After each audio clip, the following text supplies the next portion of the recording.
Ya, saudara, setelah Bank Indonesia memastikan tidak ada data kritikal diretas geng ransomware Conti, hari ini diketahui data bocor BI bertambah. Dari tweet Dark Tracers yang tadi menyebut geng ransomware Conti terus mengunggah data internal Bank Indonesia. Jika di kebocoran data pertama adalah 487 MB, kini mencapai 74 GB. Sementara PC internal yang pada awalnya adalah 16, datanya berkembang menjadi 237 PC. Seperti diketahui, Bank Indonesia diserang ransomware pada Desember lalu. Conti sendiri diketahui ransomware beraksi internasional menebar masalah di banyak negara. Mengutip Cyber Security and Infrastructure Security Agency dan FBI Amerika Serikat, Conti bahkan sudah melakukan 400 serangan di Amerika Serikat dan organisasi internasional.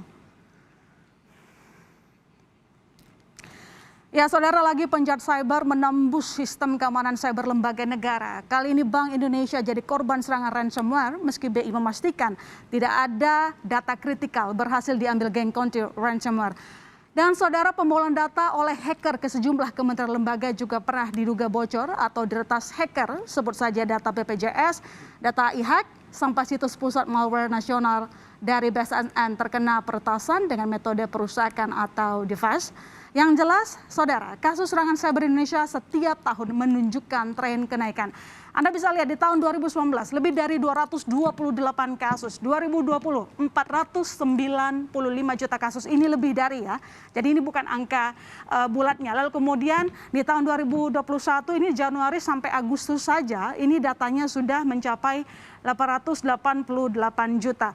Nah, ini datanya tidak cuma soal kementerian lembaga, tetapi juga perusahaan-perusahaan swasta dari sektor kesehatan atau mungkin juga termasuk kripto di situ yang sekarang juga tengah berbenah, saudara. Nah, maka pertanyaannya sekarang adalah, apakah benar sistem keamanan cyber Indonesia begitu lemah sampai dibobol hacker?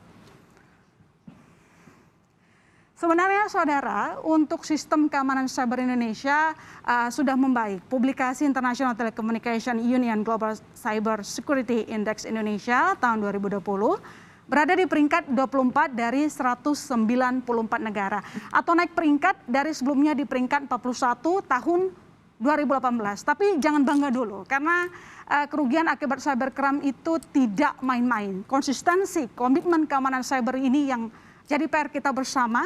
Kalau Anda penasaran, saya mau bocorin yang menempati posisi pertama cyber-nya itu, cyber security-nya nomor 1 itu Amerika Serikat gitu. Nah, saudara, serangan cyber membawa kerugian angka fantastis. Anda bisa melihat di Giant Wall ini bahwa untuk estimasi, saya kutip data dari Cyber Security Ventures, itu estimasi kerugiannya 6 triliun dolar Amerika Serikat. Ya, ini agak kebalik, ini sebenarnya di tahun 2021, saudara. Sementara 2015, angka kerugian dari cyber security itu 3 triliun dolar Amerika. Maksud saya hacker.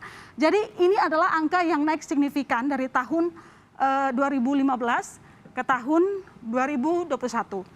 Nah, jadi kita bisa bayangkan bagaimana kerugian dari cybercrime ini akhirnya menerobos keamanan dari cyber. Nah, saudara, kalau hackernya makin canggih, maka penangkalnya juga harus lebih canggih. Maka kita bicara di sini soal cyber security yang harus dikeluarkan. Angkanya juga terus naik. Di tahun 2021, untuk investasi keamanan cyber global, itu 60,2 miliar dolar Amerika Serikat, naik 10,0%. Dibandingkan kalau saya lihat di sini, saya bergeser 54,7 miliar dolar Amerika Serikat di tahun 2020.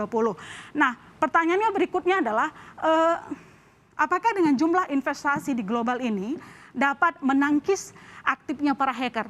Nah, namun yang pasti saya mau sebutkan, Indonesia sendiri punya investasi yang cukup lumayan karena sejumlah perusahaan itu sudah menanamkan investasi di cyber security. Itu yang paling penting. Tetapi paling penting juga adalah bagaimana nanti regulasi dari regulator.